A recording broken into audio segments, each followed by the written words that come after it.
Welcome to Flower of Life podcast. This is Carmen Fernandez, and today I'm with Luca Rivelli. Luca studied mathematics and architecture at university, and he's also passionate about nature, agriculture, poetry, and neon parties. When he finished university, Luca started working at the family architecture firm. And since the quarantine began, he decided to create his own online business where he combines his passion for architecture and agriculture. Welcome, Luca. Oh, thank you for having me. It's a pleasure to be in the Flower of Life podcast, especially as we're blooming. How is Italy? I know that you're now in Italy. You have been moving from New York City to Italy, Tuscany in Italy all your life, right? Yep. It is quite hot here, but it is wonderful to be back in nature, as it is the inspiration for the agricultural business that I have started up. But yeah, no, it is exciting, and now I definitely have more time to do awesome podcasts like this one. That's good, yeah. Always taking advantage, right, of the situation. Yep. And when you were working for your family architecture firm, and then the quarantine started, how did the quarantine affected your family's business? Actually, it didn't really affect it too much, at least not at first, because we are not just an architecture firm, we're an architecture and agriculture firm. Mm-hmm. So luckily, our business was sort of always essential to an extent. So we were never really stopping completely. Like when the quarantine thing hit, we basically just diverted all of our efforts to the agriculture side and sort of put the architecture side on hold. So luckily, because of this, the fact that we're an agro-tourism business / architecture firm, we have a lot of adaptability abilities. Oh, that's good. In this type of situations, or when we face challenges, it's good to have this ability to be adaptable to the new situation. Yeah, like actually when the quarantine hit, that really led to us creating this vineyard by us that's actually pretty large. I would love to share a photo with you later if you ever make this video format, but it has already started growing quite a bit, and it will be about 3 years before it makes productive grapes, but you know, it already looks pretty beautiful as is, and can't wait to see what happens with that. Yeah, I love vineyards. I have vineyards at home. I'm in Spain at the moment. Awesome. And we have vineyards. And it's very I'm from La Mancha in the middle of Spain. And it's an area where there are lots of vineyards and the wine is really nice. Mm-hmm. And you decided to create your own online business, where you combined your passion for architecture and agriculture. The Mind Palace. What is the Mind Palace? What inspired you to create your own online business? What is the Mind Palace? That is quite a long story, but I'll try to simplify it too. It's essentially this space where you grow with nature and are able to cultivate a level of nutritional independence. Because once this pandemic hit, I looked at least everything that I could do personally to contribute to this pandemic event, and I found that the food production was actually probably one of the biggest problems that were very evident by this pandemic. Now, it's a problem that's always existed in our culture, especially as like population grows and the amount of land for food production diminishes. But this thing exacerbated the current pandemic problem.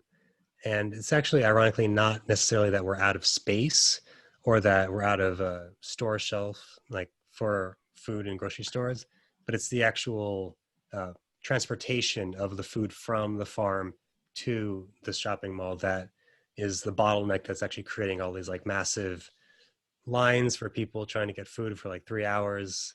It's terrible. And I recognize that the main problem isn't that there is not enough land, it's that it's far too centralized. Pretty much all of the farms that exist are these like massive farms that grow just one or three things. And basically from that one place, they have to ship it out to all these different distributors that then ship it out to all these other smaller shopping malls.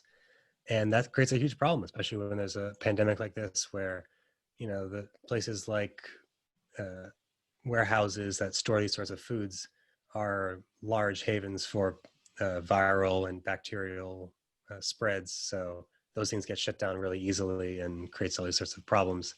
However, if essentially we were to move from a very centralized form of agriculture to a very decentralized form where everyone was kind of growing some amount of food, maybe not necessarily completely self-sufficient, but at least self-sufficient enough that if something hit for like a few weeks, they would be okay. They'd be able to survive off of that.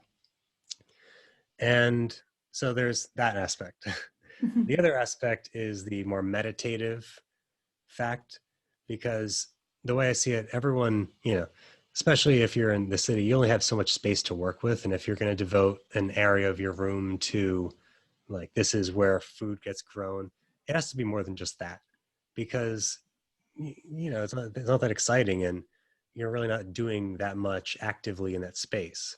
So the way I figured, if this space that grows food is also a space for meditation, a space where you are able to sort of grow psychologically and spiritually along with the plants that you're growing, it then becomes like, they support each other, because there have been a lot of evidence showing that plants react positively to like positive effects in the environment. Just, the energy we give off, and there have been scientific studies showing that when people like yell at plants, they kind of die off, and then when they say really positive things like, oh, you're such a pretty plant, such a beautiful plant, they actually grow really well. And we don't really know why, but we just know that they do, and so why not benefit off of that? But because of the fact that this space is also growing food and like actively producing these sorts of beautiful objects of like red tomatoes or purplish grapes, you then kind of see the progress in yourself, because you have this space in your home that's not just stagnant, it's actively moving and growing with you. So yeah, that was kind of the idea behind it, at least at a baseline level. Then from there, as like an architecture student and I guess graduate architect, I'm not legally an architect yet, but as someone who has studied a lot of architecture, I found that normally the best thing to do is not to think, oh, I want to do this thing, here's the shape for it. No, you first have to figure out like, what is the problem you're trying to solve? What is the materiality of it, and how would that benefit what you're trying to do? And what I found was, if I'm trying to create a transformative space where at certain points it is producing food and other points it's creating a meditative space, that the space in of itself should transform and divide between the two, because the amount of light that plants need to grow would likely need to be supplemented in most spaces unless it's outdoors, but most people have a certain amount of luminosity that's sort of required in order for a plant to grow and produce a lot of food. Now, during this period, it's actually not the best time for someone to be in that space, if like, at least for long periods of time, because it's a lot of like UV light. It's not necessarily great for the eyes or the skin. However, the idea that I had was, if I were to implement a lot of essentially glow-in-the-dark paint or other glow-in-the-dark elements, this would actively charge up through the light that's being produced in the space, such that when the plants have had their sufficient light and those intense UV lights have been turned off, the afterglow of the glow-in-the-dark elements kind of reveal themselves and create this sort of alluring, mystical space that just draws you in and just brings you into that more meditative state. I love that. So what you do basically is helping people to grow vegetables in their house, right? Yeah, fruits and vegetables. Fruits and vegetables, and that they can use that space for meditation as well. Yeah, exactly. Wow, I think that's a great idea. And I love plants. I love connecting with nature. And I read some research that talk about how we are the plants can feel our energy, and how we're connected to plants, and how plants grow bigger and better when they receive this connection from the human connection. Like if you have plants at home and you talk to your plants, they grow bigger than the plants that you have at home and you ignore them. and Yeah. and that if you can have meditation, practice meditation with plants. How did you get where did you get this idea from? This idea has had a lot of different facets. One of the main ones being that I remember back when I was studying a little bit of psychology, that there was always a problem of students in college where they would have this desk and they would eat and study at the same spot. Now, the problem they sort of later realize is that when people do a lot of activities in the same space, it kind of like psychologically messes with you, because if, let's say, you're eating and working in the same place, when you're getting ready to work, you're psychologically thinking, oh, am I hungry now? I'm about to eat. Should I get ready for eating? And on the flip side, if you go in there to eat, your mind's going to also sort of be thinking, oh, is it like study time? Should I like get concentrated and everything?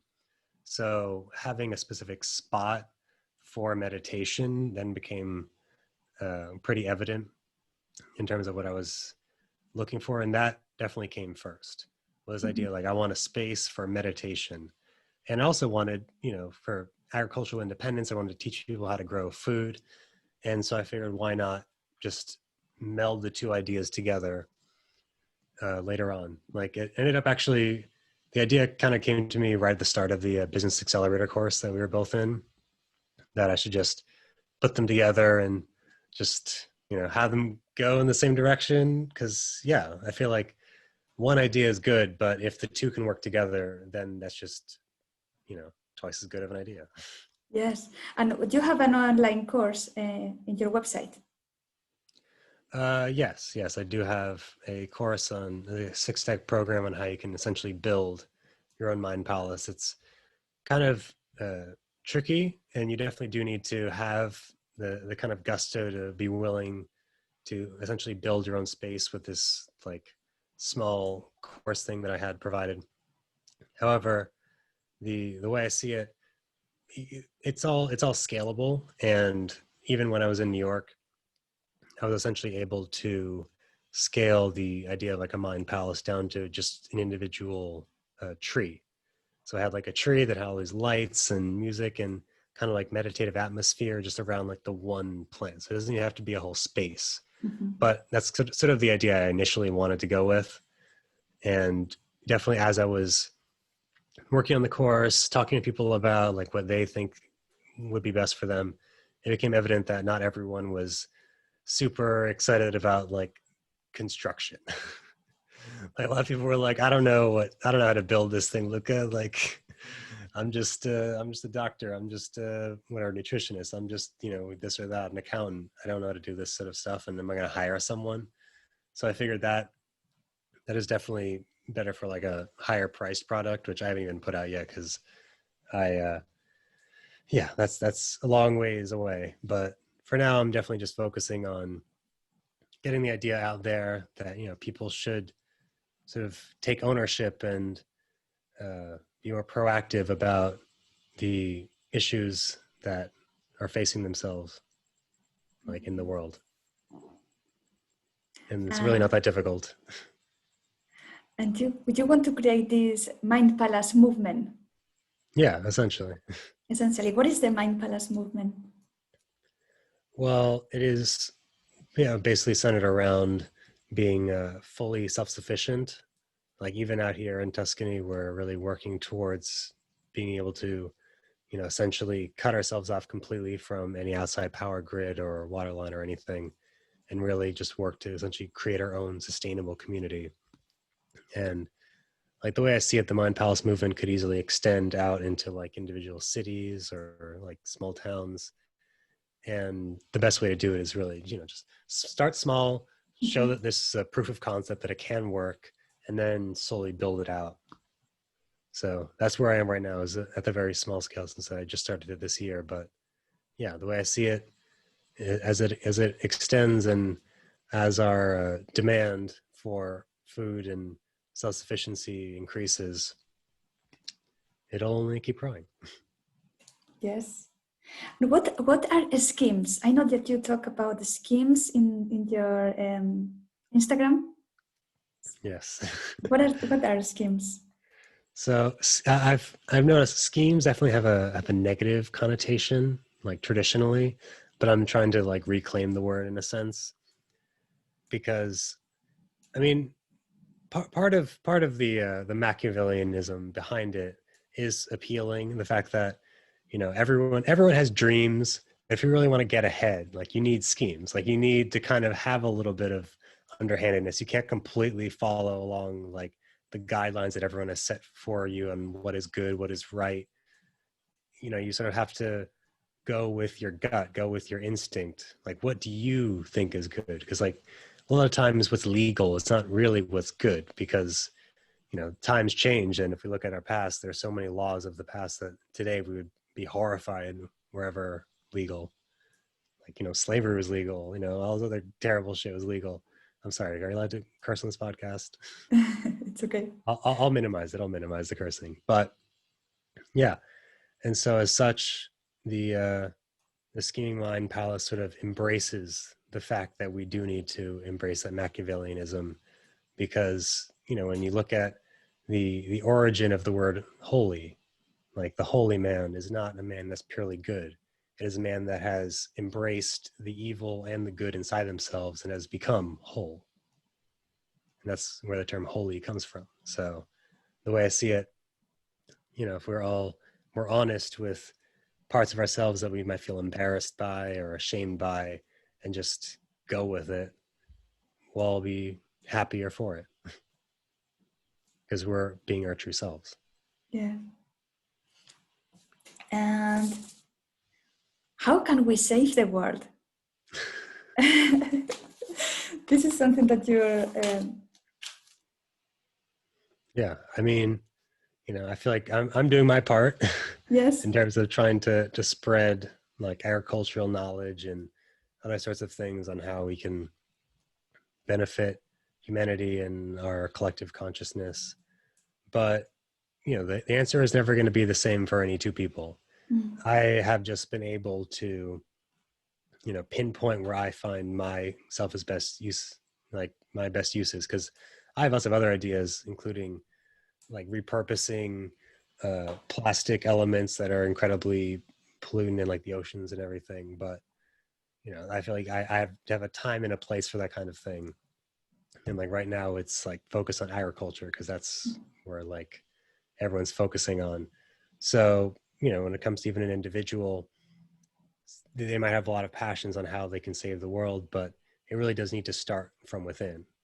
Because if you yourself aren't, like, if you don't respect yourself, if you don't see yourself as someone, if you still see yourself as someone to be saved, then how can you really save anyone else? So it's definitely something that you have to begin from within. But once you start working on yourself, it then becomes very clear and evident how you can then go out and help other people too. This is related to what you were talking about, the schemes, like find the truth inside yourself. Yeah, exactly. You find the truth inside yourself, what is right for you, not what people say that is right, or what the government say that is right, or the law is what is true. What is your feeling about things, and asking yourself, how does it feel for me? Is there like, and asking yourself, right, questions about what you believe in and what is right for you. Like sometimes we forget that we could ask ourselves instead of just following rules. Exactly. Because a lot of times when we try to ask these sorts of questions, we get to uncomfortable answers and answers that we might not think that we would create. Like we might not think that that was our truth, but it was there the entire time. And even if you don't want to embrace it, the fact is always going to subconsciously be there fighting against you. So I think actually, yeah, one of my other friends in the business accelerator, Suzanne, said, you can let the waves of life kind of crash up against you, or you can learn to surf. Yes. And that's sort of what I've embraced. A lot of things, even in my own personal life, I always am like, oh, that's so, like, what am I doing? I shouldn't do this. Like, it's so bad. Like, it's so terrible. Why am I doing this? But I didn't think about it. I'm like, but it's really funny. But I'm like really enjoying it. I really like this. You know what? I'm going for it. Like, Mhm. just toss everything aside.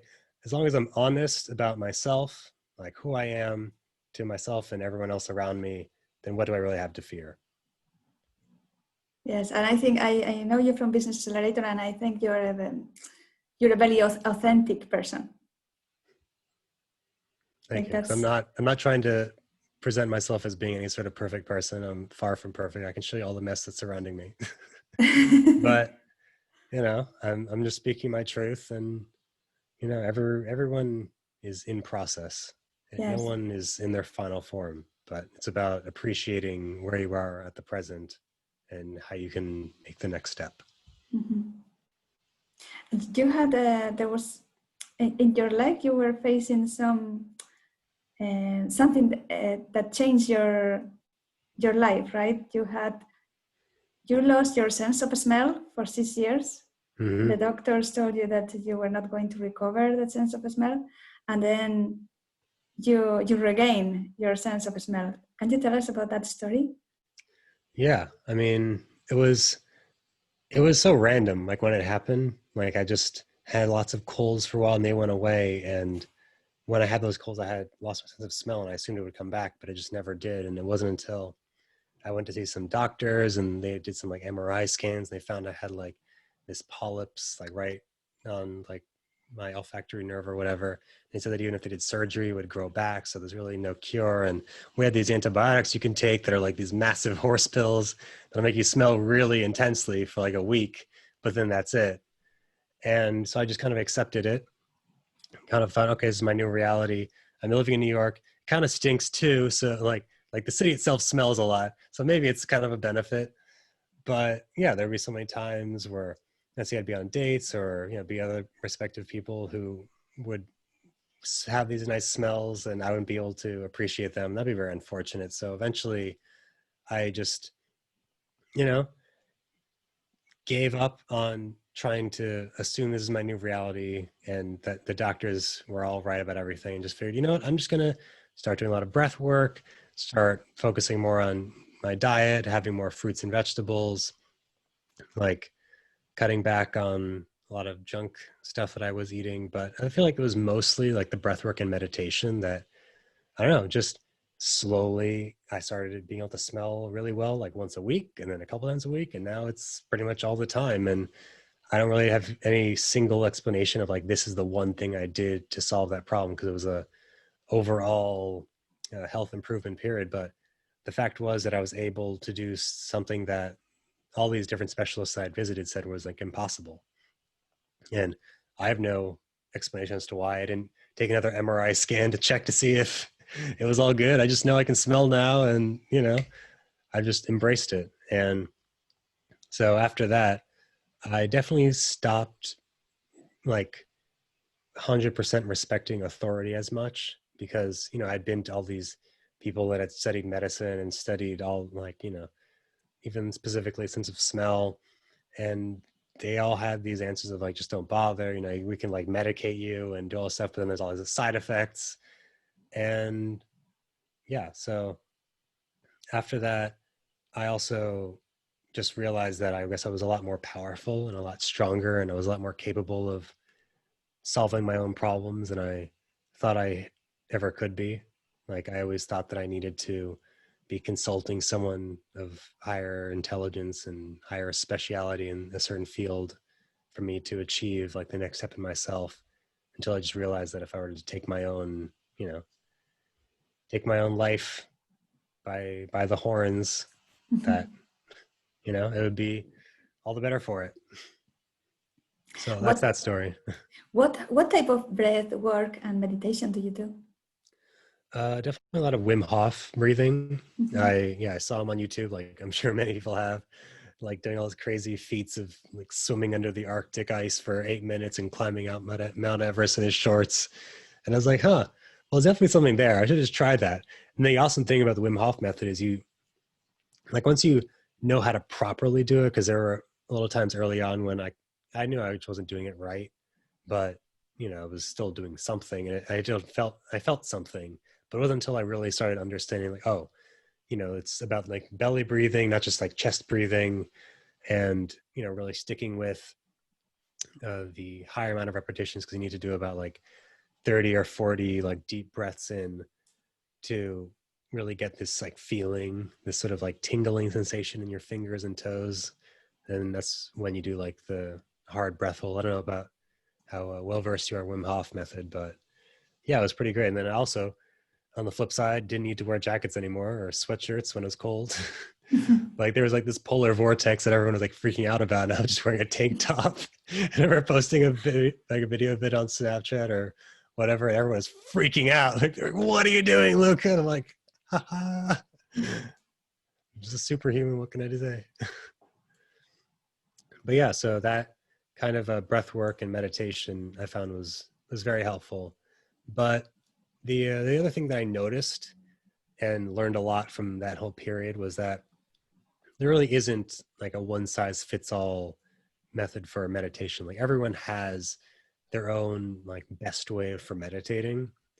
Like, doing the Wim Hof breath work does have a meditative effect, but there were other times where, let's say I was balancing on one foot and realizing that I was in this like meditative state because, you just aren't able to think about the lots of like little things that are happening in the world when you're actively trying to like prevent yourself from falling over.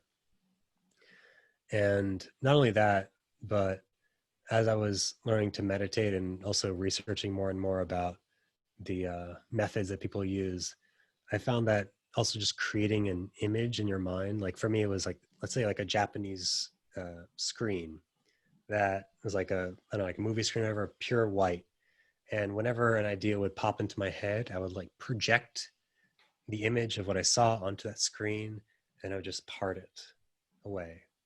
And then there'd be another blank screen behind it. And then I just wait for the next thing to come and do the same thing. And that I found like really worked well. Like to just accept that I had these thoughts and not need to keep going down that road, but just understanding like, I'm thinking this, there it is. Like I see it, and now it can go away. And also, as like a third thing, because, again, there's not one size fits all for meditation, but doing art, like doing a lot of paints, like doing, my glasses, or, also other like little doodads I found really, just got me into like a flow state Mm-hmm. that I absolutely loved. I really enjoyed doing, and I didn't really need to be doing other things at the same time, because I feel like in this world, in this day and age, it's very common for people to be like multitasking entertainment. Like, let's say I like watch TV and like maybe play like a little video game on the side at the same time, maybe have like another thing going on at the same time. Because I'd be like, well, I'm entertained by one thing, why not just do all of the things at once? But because I could do it without realizing that it was like heavily detracting from my own ability to concentrate, my own ability to appreciate the individual thing that I was enjoying. And so, yeah, so I just eventually learned to stop doing that. Not very good. Though I Yeah. still kind of do, but we're working on it. We're working on it. Yeah, that's great. And do you have and do you do your meditation with your plants in your, how do you Yep, prepare yep. your space for meditation? Um, I have certain music that I play, like at certain hertz frequencies that I find like get me into a nice meditative state, because I feel like the the important thing for meditation isn't necessarily like, what I do or what you do for whoever's listening, but it's about consistency. It's about knowing what makes you comfortable, what makes you like really in that flow state, and then just doing that over and over and over again. Because as you do it more and more, your body just naturally knows that like, okay, we're in the meditation spot, we're having meditation music, like boom, we're getting in the zone. Because when you first start meditating, it gets distracting, it's difficult, people don't really know, if I'm doing it right, am I doing it wrong? Like how, like no one's there telling me. But as you do it more and more, you just kind of learn like, oh, this is way easier than when I did it a week ago or 2 weeks ago. And yeah, that's sort of why I also like to do it with the plants, because then you sort of see like, oh wow, like I'm really like doing a lot better now, and just like these plants are doing a lot better now.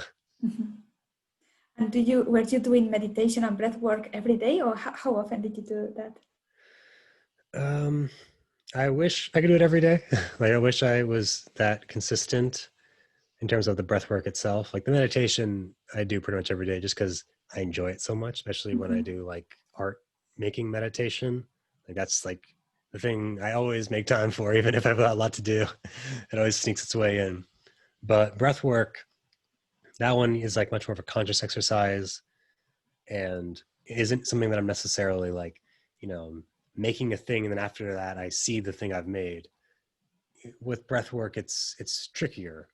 It's definitely much more internal. And yeah, I just like to do it as often as I can. And when, let's say I'm exercising, like I'm swimming or running, it's something where you just have to be conscious of your breaths. Like every step, make it a breath, or every other step, make it a breath. Whatever tempo you're moving at, try and make your exercise and your breath work in sync.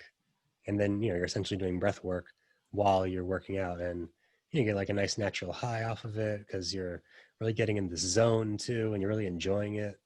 Like so many times I'd go swimming and I'd be like, oh, it's such a drag. But once I'm like, you know what? No, like breathe in, out as you move through the thing. And yeah, it just feels awesome. So whenever I get around to doing those sorts of exercises is when it happens. I know you were filming a short movie a few weeks ago, right? Yes, Can you tell us about that? Yes, I was filming a short film called Clement. It's about me and my romantic relationship with my clementine tree, Clement. It's essentially like, yeah, it's pretty great. It's like dendrophilia, but essentially it's sort of like a parody foreign film about me. I'm pretty much only speaking in Italian, that the entire thing, it's like subtitled over.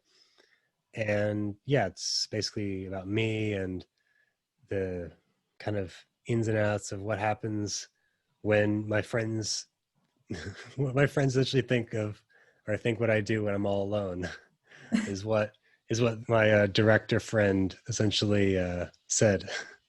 Because I'm always doing those weird art things and these art spaces, and she was always really inspired by the work I do, and I was always really inspired by the little short film comedy thing she creates. So we just figured, hey, like why not collaborate? I was sort of the art director slash actor slash, I also had my little creative input on the script, but it was mostly written by her. Her name is Alexandra Warwick. She's very talented. She's got like one short film everyone can check out called Questions or Peanut Butter, I believe, and then another one that's coming out later about like this crazy guy in a flower costume. So yeah, I'm very excited to see when it comes out. It's still in the editing phase because we just filmed it like 2 or 3 weeks ago. But yeah, I'm very looking forward to when it comes out. Yeah, let me know when it comes out and I'll put that in the description of the podcast. Yeah, definitely. I'm sure we'll have another episode by then because Yes. we've agreed to do a series, right? Yes, we're going to do a series. Yeah, but I'll put that in all the episodes. Yeah, definitely. Yeah, and how did you feel when you're doing this kind of? You're a very creative person.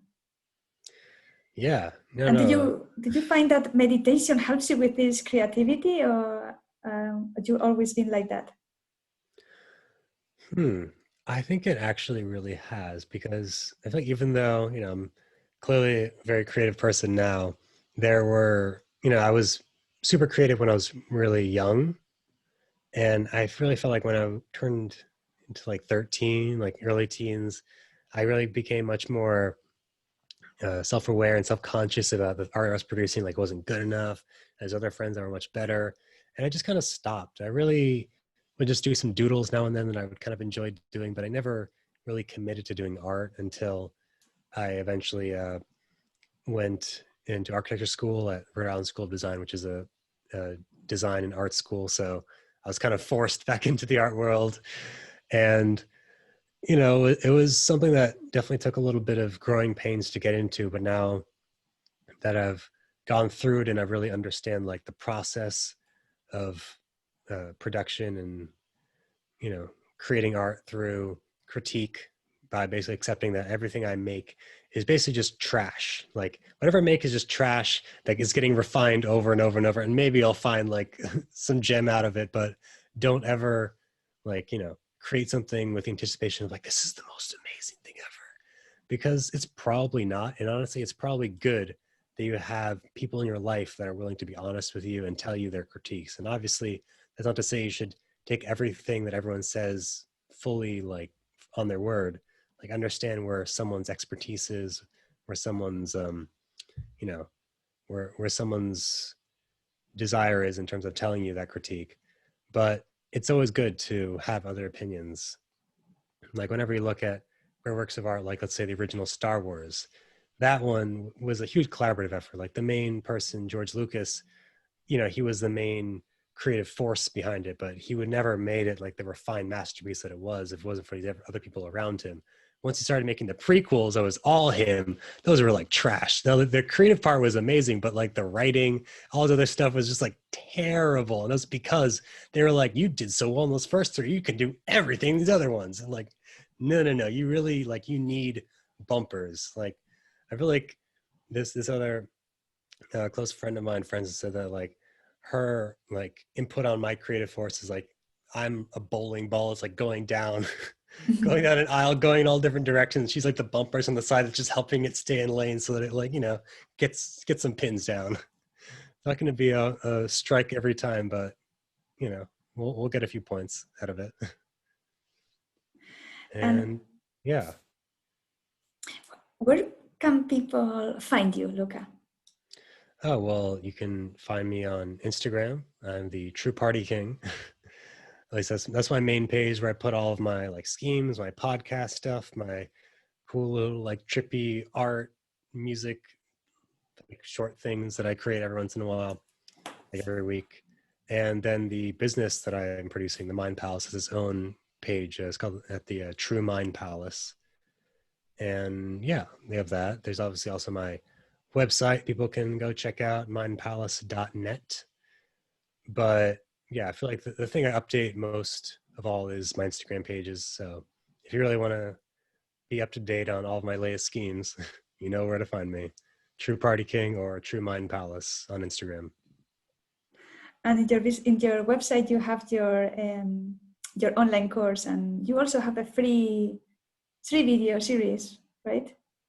Yeah. No, the 3 video series, yeah, you just get by putting in your email. And I definitely recommend doing that first off so you get like a taste of, what the other course might be. Don't no pressure to hop right into that right away. In fact, I would say actively don't do it. Unless you really think, because like you gotta know you're ready for it if you're gonna invest into this thing. Like I don't want any half-assed people hopping into my course. You want the people who are really, really want to get it done. Yes, you have to join. Yeah, if you're gonna be, join my cult, my agri cult, you're gotta be committed. You're a very creative person, a very adventurous. I think your course must be very a journey as well.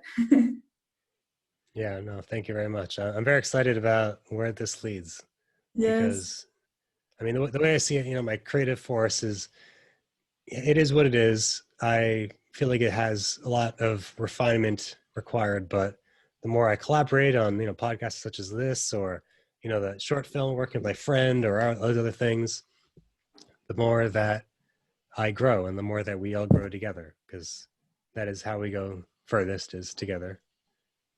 And yeah, that's how we become our best versions of ourselves. Mm-hmm. Yeah, I agree. And we learn about ourselves also by having relationships with other people and collaborating with other people as well. Yeah, no, 100%. I mean, my podcast, Scheming Mind Palace, for like the first phase was just me monologuing about my philosophies. Then after that, like the second season was me putting out my poetry, which is like more refined version of those same philosophies. But now that I'm beginning to enter like the third season of the Mind Palace, it's all about the collaborative works I'm doing with people. And specifically, I only have people on and interview people that I'm actively collaborating with and having these projects that when I have them on, I'm like, all right, what led up to the project we're working on? What is the project we're working on? Where do we see this project going further, and maybe other projects afterwards? So, hey, I mean, maybe this Flower of Life podcast and ours can collaborate somehow, and then you can come on. Yes. Well, thank you very much, Luca, for being here today. And we're going to do more episodes. And I'm very excited about working and collaborating with you. Yeah, no, definitely. And this is Same just the here, Carmen. beginning. 100%. This is only episode number 1 of our Flower Schemes series. I don't know. Yes. We'll figure out a title. We'll figure out a better one. Yes. Well, this episode is just for people to get to know you better, and then the next episode will be more focused on different topics. Definitely agree. And thank you for listening. You can find Luca in Instagram through Party King and through Mind Palace. And also you can check his website, mindpalace.net, where he has his three video series where you can register and get 3 videos. And also he has his own an online course where you can learn how to grow your own Mind Palace in your place. And thank you for listening. If you want to see more episodes, you can find us in Spotify, iTunes, and also the website floweroflifepodcast.com.